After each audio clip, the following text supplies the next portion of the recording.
You described Sartre and Russell's formation of an independent war crimes tribunal to try the US for crimes against humanity, particularly in Vietnam, as the defining moment of your life. Today, we see a lot of Palestinian solidarity groups. They're doing some good work in terms of pursuing Israeli war criminals and the like. But how close are we to setting up something similar to what Russell and Sartre did? Who would head it, and how would we enforce its conclusions? I don't think it can be repeated. That was a very special tribunal set up at a very special time. You know, the notion that it can be repeated, I think, is false. It's foolish to try and just mimic stuff from the past because it was good. Yeah. You know, you have to see where you're living. I think now what people have to do is use existing laws which exist, but which are never used against the friends of the United States. I mean, if all these people, Milosevic and the Yugoslavs, are being tried, if Gaddafi is going to be dragged before the International War Crimes Tribunal, why not Bush and Blair? I mean, they're criminals according to any criteria of international law and international law, but they will never be tried because these courts are essentially for the defeated.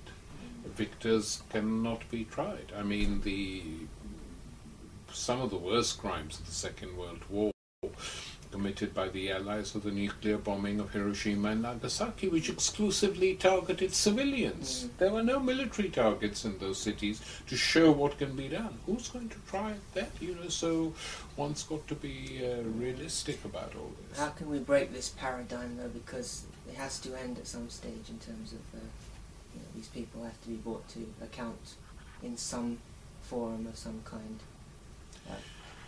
Well, you know, they can only be brought to account by their own people. I don't think outsiders can necessarily do it. One can help, but given the world we live in today, it's you know, I mean, the campaign for sanctions and boycott and divestments is what I think one should concentrate on. The other things are largely symbolic. So better to do something which has a real impact. Yeah. That's true. I mean, like your work at that time for that tribunal, all the anti-imperialists of today, I think still they salute you for that work in North Vietnam when you brought back the evidence and said, look, this is what's going, these are the atrocities that are going on here. But now it seems even with that kind of evidence coming in, maybe from Robert Fisk or whoever, people are just, I don't know, they've been maybe shocked or they're dumbstruck or they don't know how to respond or react. Europeans are sleepwalking through one disaster to another. You know, they know what is going on. They're not happy about it, most European citizens, but they feel powerless because there is no mainstream political party which defends what they believe in. I mean, a majority of European countries are against the war in Afghanistan. All of them, Germany, Italy, Britain, even the Eastern European ones, are against, but it's not reflected at the level of the power elite. So there's a deeper problem here, a problem about the hollowing out of democracy and what it means today.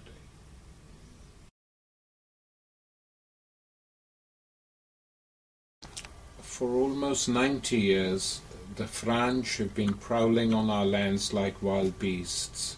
Few, if any, now remember a time when they were not here. When they first arrived, we were unprepared. We panicked. We betrayed each other for gain. Later, we made alliances with the French against our own brethren. Sultan Zengi and the great Sultan Nur al-Din understood that the only way to drive out the French was to unite ourselves. As is known, this unity does not come without the sacrifice of much blood. You know, some lessons can be drawn, but others can't, because we're talking now about the 12th century. And it took Saladin a long, long time to unite the Arabs and all the other tribes and the nobles of Damascus and the Kurdish tribes behind him into an army. And, I mean, to his enormous credit, he succeeded in doing it. No one else has actually succeeded since then. to unite the Arabs. They have always been divided, and often at each other's throats, and often lining up with imperial powers. I didn't sort of have the characters worked out consciously when I started writing the novel. They evolved as I was writing it. So that's how most novelists write. Very little, or for some, probably they work everything out before they start, but most of us don't do that. You know, the novel is part of your own subconscious and things which have been there for ages, and then they come out when you're writing a novel. Creative interpretations of I mean, the characters in all these novels, whether it's the Book of Saladin, whether it's Shadows of the Pomegranate Tree, whether it's the Sultan of Palermo, are always people who are slightly on the edges of the novel, but become very important. In here, it's the Kurdish family retainer. In Shadows of the Pomegranate Tree, again, it's an old servant who has now become a sort of hermit living in a cave. Likewise in all the other books. And they're the people, again, who emerge in the novel, who I've not thought about at all. Obviously, it becomes necessary to have people completely outside the framework of the rulers or the elite. And that's what people who are reading these books should really look at. Where did you get the idea of having Ibn Yaqub be the narrator? Well, because, you know, when you read that 80% of the advisors in Saladin's court were Jews, it's obvious that Jewish scribes, Jewish doctors, Jewish intellectuals, Jewish merchants were completely integrated into that court. And so it's normal to get a scribe who's a Jew to do it. I mean, if you look at it from today's world, it seems impossible. But the whole point is to show that that world was very different today. And to show that, I mean, that both to Jews and Muslims today.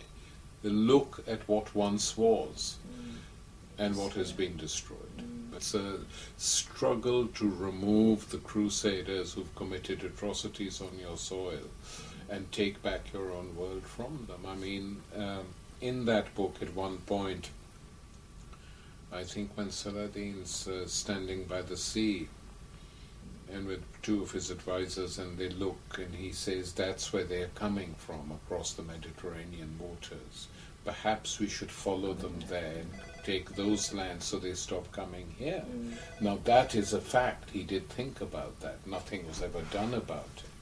But he did think it sort of happened many years later, didn't it, with the Turks, the Ottomans, when that came about. Well, but that was very different. I mean, the Ottoman Empire was an expanding empire, and it came very close to taking large chunks of Europe. I mean, if Vienna had fallen, that would have been a historic event.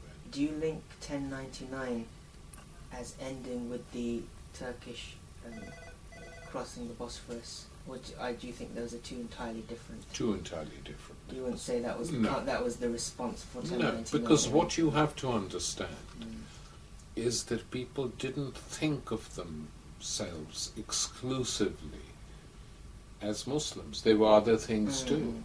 Yeah. It's not that Islam has ever been one united thing. It never has been. You know, right from the beginning.